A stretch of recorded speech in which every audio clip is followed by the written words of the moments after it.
आइए, सुनिए, देखिए, समझिए सनातन सत्य। जैसी दृष्टि वैसी सृष्टि, दृष्टि विज्ञान। कुदरत, कुदरती रचना एवं कुदरत के कानून से शाश्वत सुख की प्राप्ति। जोधपुर के परम पूज्य महात्मा उपासक प्रोफेसर डॉक्टर सोहन राज तातेड़ के निर्देशन में सनातन सत्य। जैसी दृष्टि वैसी सृष्टि, दृष्टि विज्ञान।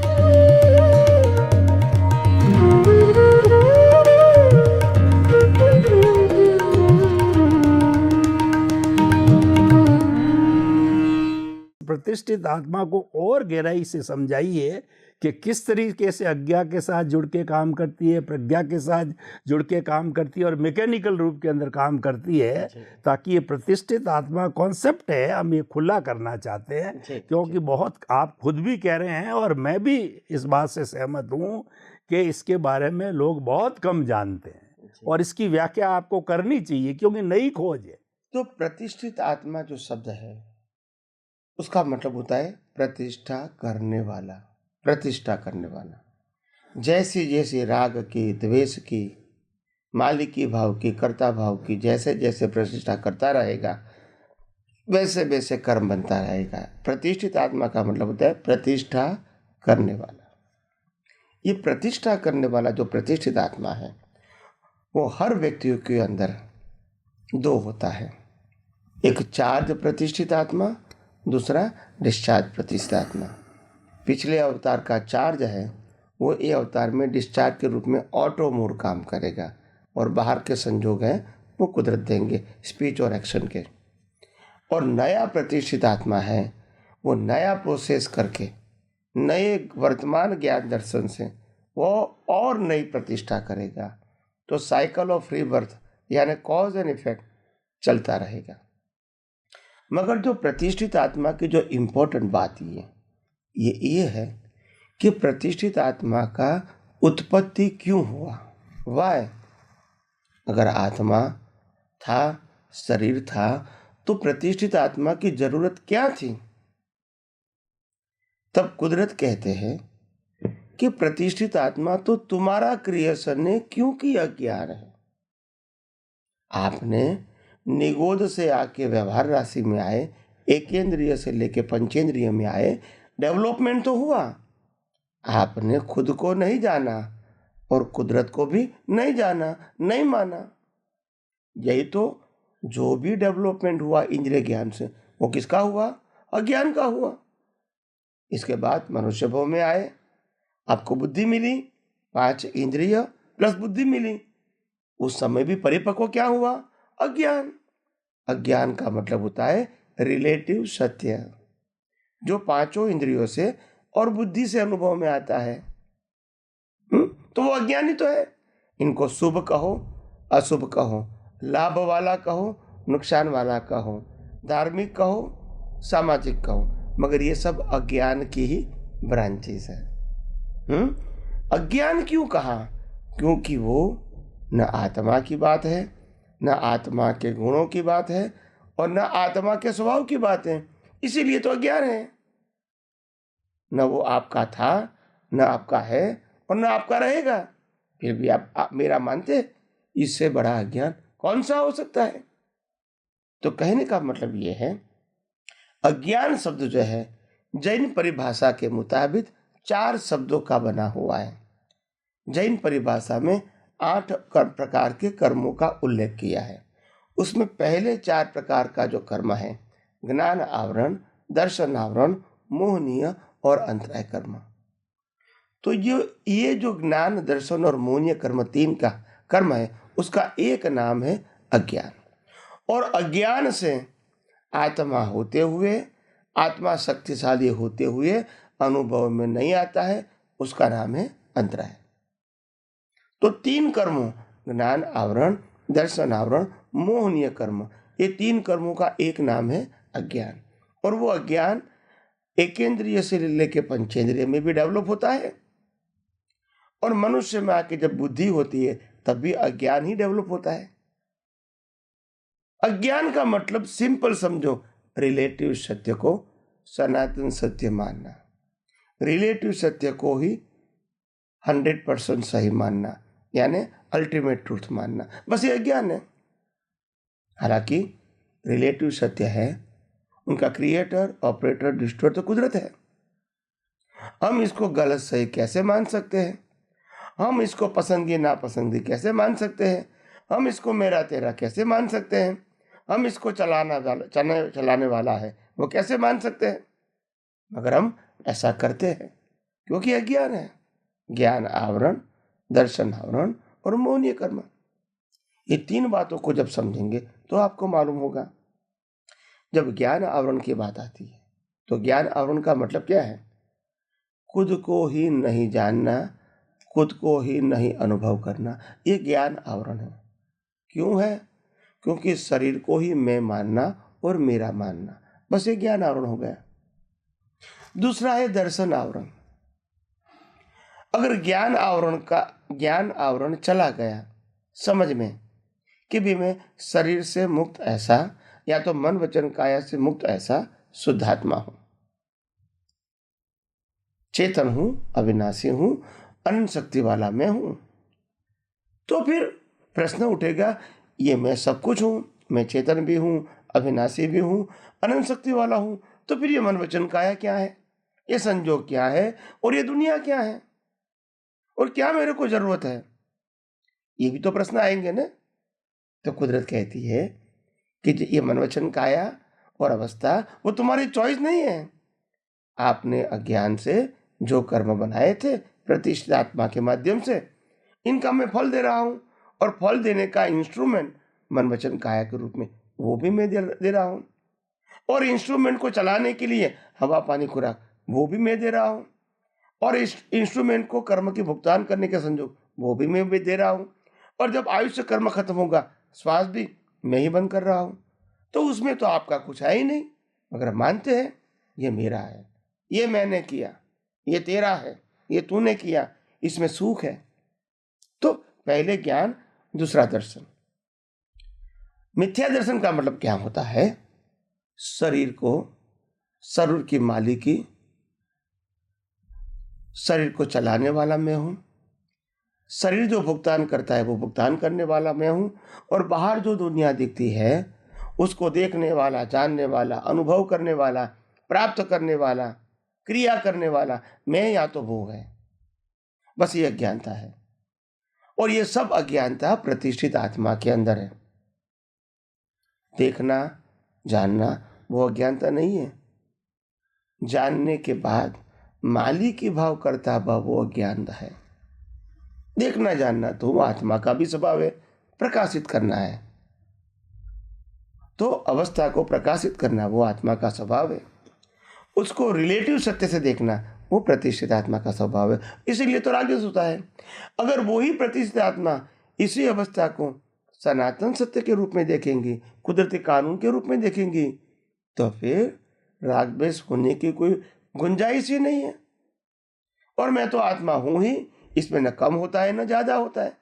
मगर ये भ्रांति के आधार से ये दुनिया अनंत अवतारों से हर व्यक्ति को जन्म मरण के रूप में चलती रहती है। तो इसीलिए हमारे जीवन में प्रतिष्ठित आत्मा को समझना बहुत आवश्यक है। आइए हम सब यह अध्यात्म विज्ञान को और आगे समझने की कोशिश करेंगे। स्वामी जी, हमारी सत्संग बहुत सुंदर चल रही है, तो मेरा अगला प्रश्न जो मस्तिष्क में आ रहा है वो आ रहा है अंतःकरण।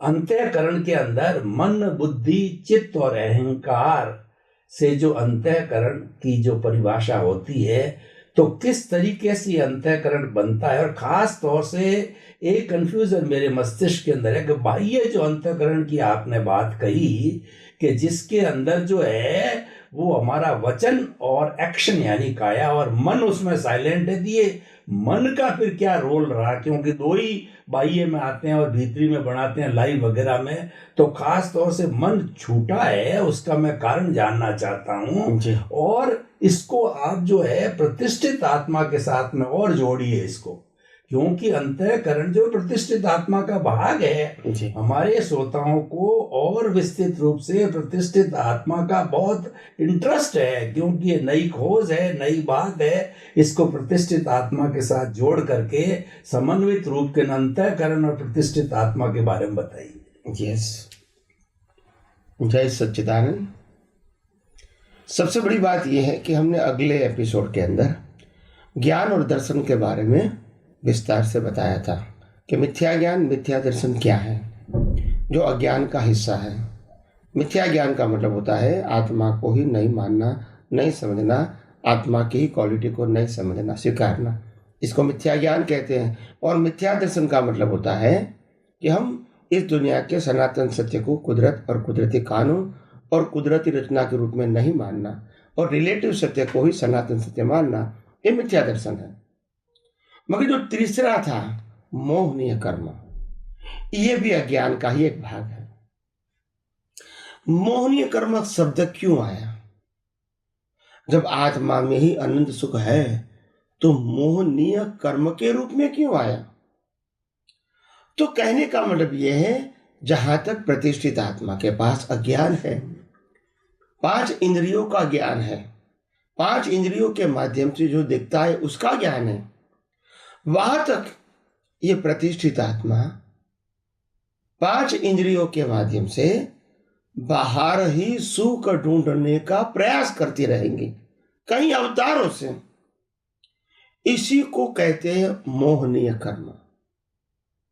यानी आत्मा के अलावा दुनिया की कोई भी चीज में सुख है ऐसा मानना, ऐसे प्राप्त करने का प्रयास करना, ऐसी भावना करना, और जब उनका फल आता है तो अनुभव करना कि उसमें से सुख मिला, ये सब मोहनीय कर्म का हिस्सा है। और ये मोहनीय कर्म अज्ञानता का हिस्सा है। कुदरत का कानून बिल्कुल साफ है, ये दुनिया के अंदर सुख और दुख जैसी कोई चीज है ही नहीं, मैंने रखी भी नहीं है। लोग मानते हैं वो अपने मन से, बुद्धि से, अहंकार से, अपनी सोच से, समझ से मानते हैं। वास्तव में इस दुनिया में सुख दुख जैसी कोई चीज नहीं है, मैंने रखी भी नहीं है।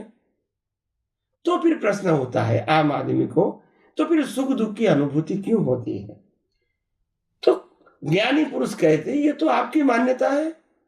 कुदरत तो कहते भाई मैंने तो एग्जाम का रिजल्ट दिया, अभी रिजल्ट को आप सुख मानो दुख मानो, दैट इज योर सब्जेक्ट। सुख दुख मेरा सब्जेक्ट नहीं है।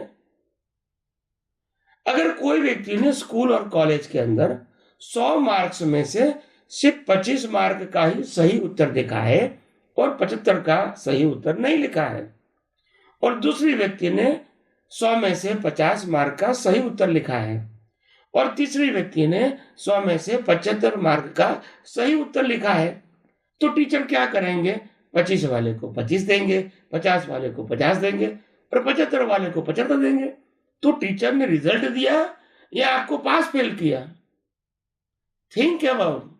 टीचर हमको पास फेल नहीं करती है, टीचर रिजल्ट देती है, और नियमों के मुताबिक जब लेस देन 35 या 45 आता है तो इसको फेल बोलते हैं। बाकी टीचर ने तो किसी के प्रति राग नहीं किया, किसी के प्रति द्वेष नहीं किया, उन्होंने तो रिजल्ट दिया। ऐसे कुदरत क्या करती है, भाई तुम कर्म करते हो राग द्वेष से, अज्ञानता से, मैं उनका रिजल्ट देता हूं। अभी आप इसको सुख मानो दुख मानो, वो तो आपकी मान्यता है। मैंने कभी किसी को सुख दुख नहीं दिया है, मैंने तो कर्मों का फल दिया है। मगर सब लोग अपनी मान्यता से उसको मानते हैं कि ये सुख है या दुख है। जब एक मंदिर के बाहर एक गरीब बैठा है और मैं उनको 5 रुपया दान में देता हूं तो उनके लिए सुख है, और वही मंदिर के बाहर कोई व्यक्ति BMW में से आती है और उतरती है, मैं उनका 5 रुपया दूंगा तो उनके लिए इंसल्ट या तो दुख है। तो ये कुदरत देती है या आपकी मान्यता है? ये तो समझो। कुदरत कहती है सुख और दुख जैसी चीज मैंने दुनिया में रखी ही नहीं है, आप मानते हो। एक व्यक्ति कहती है मैं जब सोनी का काम करता हूं, ज्वेलरी का काम करता हूं, तो जब मैं किसी को ज्वेलरी बेचता हूं तो मेरे को सुख होता है। लेडीज कहती है हम खरीद को पहनने में सुख होता है, ये तो आपकी मान्यता है। बिल्डर कहता है मेरे को मकान बेचने में सुख है, और कस्टमर कहता है मेरे को खरीद कर रहने में सुख है, ये तो आपकी मान्यता है। एक व्यक्ति कहता है मेरे को शादी न करने में सुख लगता है, दूसरा कहता है मेरे को शादी करने में सुख लगता है, ये आपकी मान्यता है। एक कहता है मेरी शादी नहीं होता है इसलिए मैं दुखी हूं, दूसरा कहता है मेरी शादी हो गई बाद में मैं दुखी हूं। तो सबकी अपनी अपनी मान्यता है। ये कोई सनातन सत्य या कुदरत का कानून नहीं है, उसी को तो अज्ञान कहते हैं। मगर हम आज तक ये बात को समझने की कोशिश तक नहीं किया। जब कुदरत साफ बोलता है ये मनुष्य वचन काया भी तुम्हारा नहीं है, सत्ता संपत्ति संबंध और साधन भी तुम्हारा नहीं है और हो भी नहीं सकता है, फिर सुख दुख की कल्पना क्यों करते हो? जो संजोग आता है कर्मों के फल स्वरूप आता है, उसमें टाइटल मत लगाओ सुख और दुख, इसमें वितराग रहो। कैसे वितराग रहो? हर अवस्था को कुदरती कानून के मुताबिक देखो, कुदरती रचना के मुताबिक देखो। ये अवस्था कुदरत ने दिया है, चाहे वो हमारी मान्यता का मुताबिक सुख वाली है या तो दुख वाली है। सभी अवस्था किसने दिया है? कुदरत ने दिया है। क्यों दिया है? कर्मों के फल स्वरूप। तो कुदरती रचना के रूप में स्वीकार करो, कुदरती कानून के रूप में स्वीकार करो, तभी तो राग द्वेष नहीं होगा, तभी को मालिक की भाव और कर्ता भाव में नहीं होगा। नहीं तो ये राग द्वेष होगा, मालिक की भाव कर्ता भाव होगा, नए कर्म बनेंगे तो कर्म फल के लिए जन्म मरण भी कुदरत ही देंगे। तो इसीलिए ये आध्यात्म विज्ञान के अंदर ये तीन बातों को, ज्ञान आवरण, दर्शन आवरण और मोहनीय कर्म, तीनों का एक नाम है अज्ञान। और वो अज्ञान के आधार से हम आत्मा की अनंत शक्ति और आत्मा के अस्तित्व को हम अनुभव नहीं कर सकते, उसका नाम है अंतराय कर्म। ये चार कर्मों को जैन परिभाषा में घाती कर्म बोलते हैं, जो आत्मा की अनंत शक्ति को घात करता है, आत्मा के अस्तित्व को घात करता है। और ये अगर चार कर्म खत्म हो गए, अज्ञानता खत्म हो गई, उसी को तो केवल ज्ञान कहते हैं। भले ही बाकी के चार कर्म, नाम कर्म, गोत्र कर्म, वेदनीय कर्म, आयुष्य कर्म, इसका एक नाम है अघाती कर्म, जो आत्मा का अस्तित्व और अनंत शक्ति का वो घात नहीं करते हैं। ये चार प्रकार के कर्म है, अघाती कर्म, नाम कर्म, गोत्र कर्म, वेदनीय कर्म, आयुष्य कर्म। ये तो मन वचन का है, भुगतान करने का है, इससे आत्मा से कोई मतलब नहीं है। वो तो अज्ञानी को भी होगा, ज्ञानी को भी होगा और केवल ज्ञानी को भी होगा, क्योंकि ये तो बॉडी की बात है। आप समझे? तो इंपॉर्टेंट बात है ये है, जहां तक अज्ञान है वहां तक जन्म मरण है और वहां तक हमको ये दुनिया में घूमना ही है। और इसको नाश करने के लिए सनातन सत्य, कुदरती कानून, यूनिवर्सल ट्रूथ लॉ, उसके अलावा कोई चारा नहीं है। तो इसीलिए मैंने कहा ये बात समझना हमारे लिए बहुत जरूरी है कि आखिर ये जो मिथ्या ज्ञान, मिथ्या दर्शन, मोहनीय कर्म है, जिसके आधार से अज्ञान है, इसको हम कैसे नाश कर सके, ये जानना हमारे लिए बहुत जरूरी है। दूसरा कनेक्टेड क्वेश्चन था मन, बुद्धि, चित्त और अहंकार का। ये क्या है? मैंने अगले एपिसोड में बताया, मन, बुद्धि, चित्त, अहंकार is a processing factory of a new cause. तो आप इसको एक नाम बताओगे तो इसको अंतःकरण भी बोलेंगे, और दूसरा एक नाम बताओगे तो उसको मन भी बोलेंगे। मन के ही चार फेसिस है, मन, बुद्धि, चित्त, अहंकार। वो मन का ही चार फेसिस है, चार चीज नहीं है, चार प्रकार का रोल है। वही मन विचार करता है, वही मन बुद्धि के उपयोग करता है, लाभ है नुकसान। वही मन के अंदर चित्त है जो ज्ञान दर्शन के रूप में आता है, और वही मन के अंदर अहंकार है। ये चारों फेसिस है मन का। और इसीलिए हमारे धर्म ग्रंथों में भी लगाया है, मन ही बंधन और मुक्ति का कारण है। मन ही बंधन और मुक्ति का कारण भी मन ही है। अगर मन के अंदर सही दृष्टि होगी, वो ही अज्ञान को नाश करेंगे, उनका भी अस्तित्व लाइव खत्म हो जाएगा। तो फिर मन नहीं होगा तो फिर नए कर्म कैसे बनेंगे? और जो पुराने कर्म है वो तो कुदरत संचालित करती है। जब नए कर्म नहीं बनेंगे, पुराने कर्म कुदरत खत्म कर देगी, तो आत्मा कहाँ जाएगा? मोक्ष में जाएगा, क्योंकि नए कर्म तो बने नहीं है। यही तो मुक्ति का मार्ग है। उसमें न त्याग है, न ग्रहण है, न कुछ पाना है, न कुछ खोना है, न मेरा है न तेरा है, न क्रिया मेरी है न तेरी है। ये सब कुछ बातें हमने अभी तक रैंडम जानी थी। तो अभी जो मैंने कहा 2 प्रकार का अंतस्करण है, उसमें से चार्ज और डिस्चार्ज बताया। तो जो चार्ज मन बुद्धि चित्त अहंकार है, उसमें प्रोसेस होती है, वो प्रोसेस से स्पीच और एक्शन का बीज होता है। नेक्स्ट बर्थ में जो प्रोसेस हुई वो अंतस्करण या डिस्चार्ज हो गया, एज इट इज रेडीमेड। जो भी आपके मन में होगा वही स्पीच और एक्शन के संजोग कुदरत देगी। तो ये ऑटो मोड एंड मैकेनिकल रहेगा, और इसीलिए उसको ज़्यादा जानने की ज़रूरत नहीं है। मगर दुनिया के लोग बाह्य अवस्थाओं को भी जानने में इतने डीप हो गए ताकि उनका जो रूट है वो न जान सके और नहीं उसमें अंतिम सत्य तक वो जा सके। तो आइए हम सब यही आध्यात्म विज्ञान को और गौर से और डीप से और यथार्थता से समझने की कोशिश करें और अपनी दृष्टि को धन्य बनाए, परिपक्व बनाए। स्वामी जी, अज्ञानता से जुड़ा हुआ एक प्रश्न है कि व्यक्ति चिंतन करता है अपने इस वर्तमान जीवन के अंदर कि मेरे से कोई गलती न हो, मैं किसी को कष्ट नहीं दूं, चाहे घरवाली हो, चाहे परिवार हो, चाहे बाहर के लोग हो, सब चिंतन करता है और सोच कर रखता है कि मुझे किसी को तकलीफ नहीं देनी है। नहीं चाहते हुए भी ये जो है हो जाता है। तो इसके होने का क्या कारण है? ये हर एक के साथ होता है। तो व्यक्ति को ऐसा आप अपने अध्यात्म विज्ञान से बताइए, इसका रीजन क्या है, और उस रीजन को पता करके हम अपने आप में अवस्थित होकर के और जो हमारा होने वाला उसको रोक सके, ऐसा कोई सूत्र दीजिए। जय सच्चिदानंद। यही तो रहस्य है आध्यात्म विज्ञान का। आज इंसान, आम इंसान कहो या धर्मगुरु कहो, यही तो नहीं जानते, रहस्य नहीं जानते। वो धर्म जानते हैं, रहस्य नहीं जानते हैं। इसीलिए आध्यात्म विज्ञान जानना सबके लिए बहुत आवश्यक है। और ये आध्यात्म विज्ञान के अंदर कुदरत, कुदरती कानून और कुदरती रचना को समझना हमारे सबके लिए बहुत जरूरी है। क्योंकि बात सही है कि संजोग आते हैं तो खराब अच्छे विचार भी आ जाते हैं, भाषा भी निकल जाती है और वर्तन भी ऐसा हो जाता है। सभी व्यक्तियों का अनुभव है। और ये भी बात मालूम है कि जो खराब विचार आते हैं, भाषा निकल जाती है, वर्तन हो जाता है, वो सही नहीं है। इसका ज्ञान भी हमारे पास है, ऐसा नहीं कि नहीं है, ज्ञान है, मगर फिर भी हो जाता है। फिर पश्चाताप भी होता है, फिर लगता है कि नहीं नहीं ऐसा नहीं करना चाहिए। अच्छी बात है, मगर इनका रहस्य क्या है, साइंस क्या है, वो इंपॉर्टेंट बात है। इंपॉर्टेंट बात कुदरती कानून के मुताबिक ये है,